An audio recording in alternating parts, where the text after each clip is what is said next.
Isang storm surge ang sumalanta sa Sicily, Italy. Nakuna ng CCTV ang panghampas ng alon ng dagat sa isang kainan.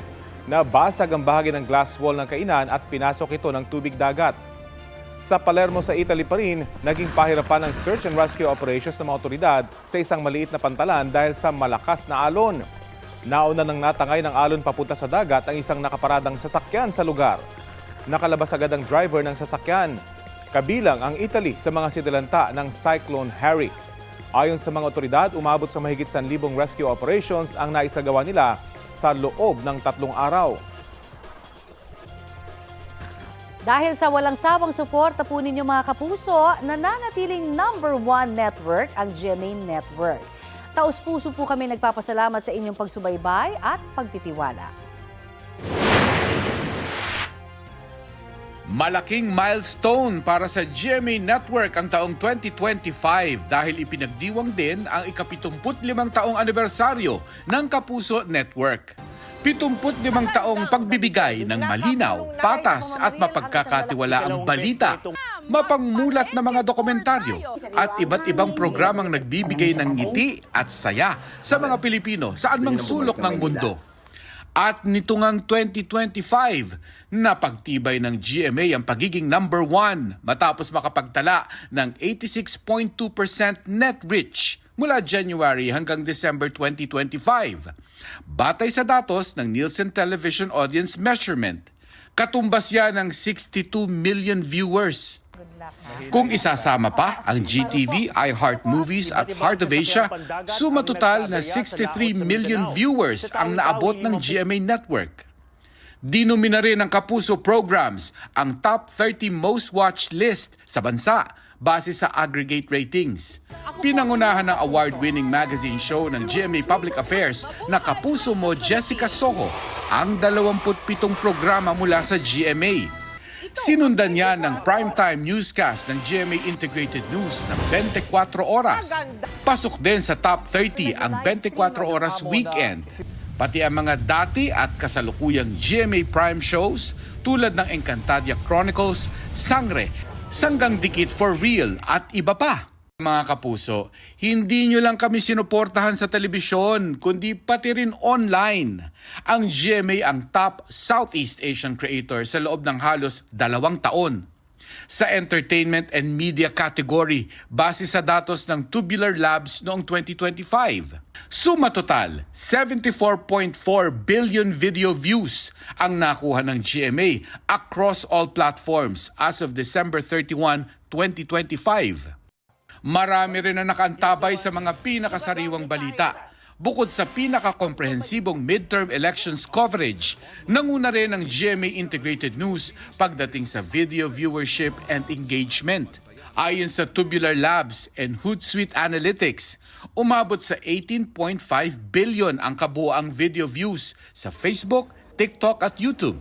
Ang Encantadia Chronicles, Sangre, itinanghal pang most watched na GMA Network content sa YouTube, Facebook at TikTok na may mahigit 5 billion views simula nang umere ito noong June 2025.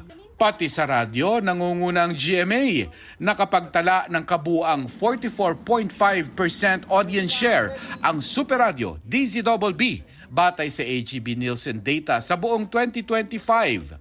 47.6% audience share naman ang naitala ng Barangay LS 97.1 Forever. Sa labas ng Metro Manila, numero 1 rin sa mga tagapakinig ang GMA radio stations. Ilan lang yan sa mga nakamit na tagumpay ng GMA Network noong 2025 dahil sa inyo mga kapuso. Kaya ngayong 2026, layunin ng GMA Network na maghatid ng bago at malikhaing contents na patuloy na magbibigay kaalaman, inspirasyon at aliw sa mga manonood sa mga Pilipino. Mark Salazar, nagbabalita para sa GMA Integrated News. Bukod sa volcanic earthquakes at lava flow, binabantayan din ang dami ng ibinubugang asupre ng Bulkang Mayon na nasa alert level 3 po ngayon. At mula po sa Albay, may ulat on the spot si Oscar Oida. Oscar? Yes, Connie, patuloy ang aktibidad ng Bulkang Mayon Dito sa Albay, sa pinakahuling impormasyon na kuha natin mula sa PHIVOLCS ay nananatiling nasa alert level 3 ang Bulkang Mayon.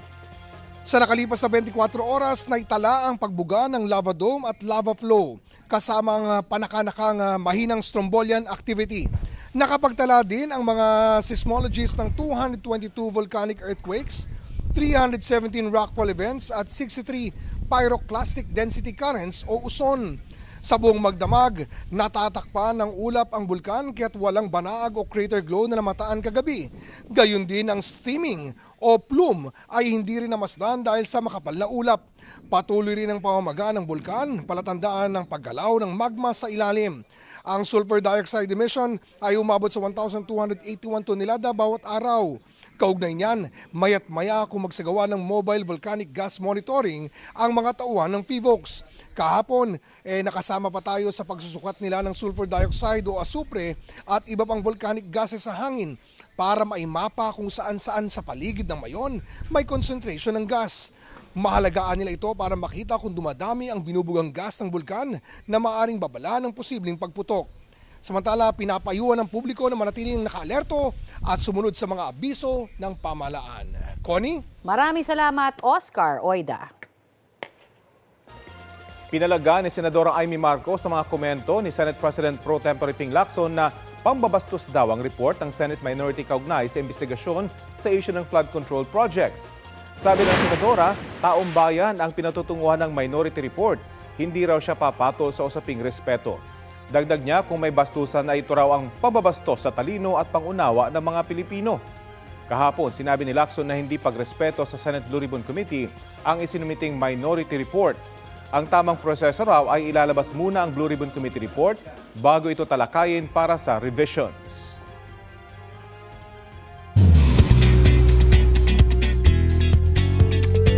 Mga mare, nagkwento sina Sparkle Stars Michael Sager at Zephanie tungkol sa kanilang pagbibidahang kapuso series na Born to Shine. Reunion project nila yan after ng successful on-screen chemistry nila sa Love is Caught in His Arms noong 2023. Masaya raw sina Michael at Zephanie na muling magsasama sa series. Smooth and light din nila ang mood sa taping. Kabilang sa mga kasama nila sa series sina Olive May, Vina Morales, Madeline Reynes, Smokey Manaloto, Rosel Nava at Tessie Tomas. I feel like this is a character that I see similarities, but I also see differences as well. Si Nate Lim, he's more reserved, he has time to himself, and he really thinks before he speaks. This story is really gonna be inspiring, and I know po na it would touch many lives na ng mga dreamers, ng mga aspiring na artists, and hindi lang po yun, lahat ng may pangarap na hindi privilege pero pursigido. So Mga kapuso, carry nyo bang mag-multitask sa mga ganap sa buhay? Sa Pantabangan Nueva Ecija, kinarir ng isang lalaking eksena sa loob ng court. Hindi lang isa kundi dalawa ang role niya sa liga.